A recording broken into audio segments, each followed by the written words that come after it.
Lancée en 2017, elle s'apprête à faire son adieu. Voici une dernière fois l'Alpine A110 dans sa livrée GTS, peut-être la version la plus polyvalente. Alors, celle-ci a toujours été fabriquée à Dieppe et elle lui fait encore hommage avec son A fléché fièrement apposé. On aura également des magnifiques jantes grises en option avec nos étriers qu'on connaissait déjà il y a quelques années sur d'autres modèles Badger Renault. On aura à l'avant avec ses courbures qui donneraient presque des complexes à une 911 car cette voiture n'a pas bougé d'un pet en design. Et on aura sur cette GTS une lame à l'avant en carbone, également le logo Alpine en noir. On n'a pas sacrifié le confort et l'usage à l'avant puisqu'on retrouvera toujours un petit coffre où vous pourrez apposer jusqu'à 40 kg de chargement. Une jolie option sur celle-ci, on aura le toit carbone à 3 450 € et on retrouvera nos magnifiques rétroviseurs qui font le bruit d'une Modus, c'est normal, ce sont les mêmes.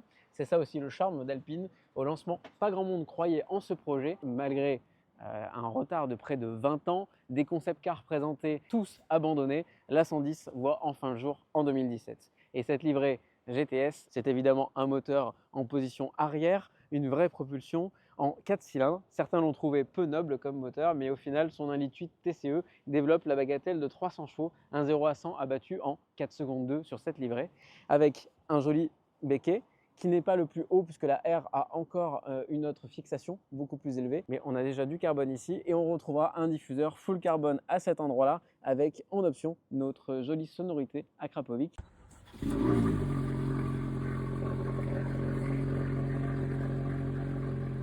Coffre à l'avant mais également coffre à l'arrière. Vous le voyez, on en rentre un petit peu des affaires. Partir en week-end, ça pourra suffire avec les deux coffres. Et à noter qu'on a également les jupes latérales avec un petit élément en carbone et le easter egg Do Not Walk pour évidemment ne pas poser le pied dessus.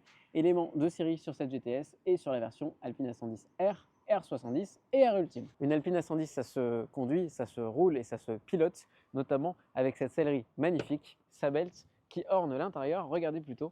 Alors, il faut savoir que celle-ci est totalement fixe, ou alors il faudra vous sortir la petite clé pour pouvoir faire les réglages manuellement, comme sur la piste. Là encore, sur le volant, on retrouvera le rappel à 12 heures, un volant full Alcantara, très appréciable à prendre en main. On aura de grandes palettes au volant, pratiques également pour changer les rapports lors d'une conduite un peu sportive, et d'Alcantara ainsi que du carbone qui ornera tous les éléments de la planche de bord. C'est très bien fini, c'est très chouette. On aura aussi des choses un peu plus kitsch comme cet écran, mais peu importe, on aura même tendance à le mettre en veille. Bref, pour pouvoir acquérir cette version d'Alpine A110 GTS avec cette jolie peinture mat, gris mat à 7 500 €, il faudra s'acquitter d'un chèque de 113 000 € et d'un petit malus de 7 500 €, soit une addition tout compris à 120 000 €. Et c'est vrai que c'est un peu le chant du cygne avant l'arrêt de production. On espère que cette A110 GTS aura une descendante.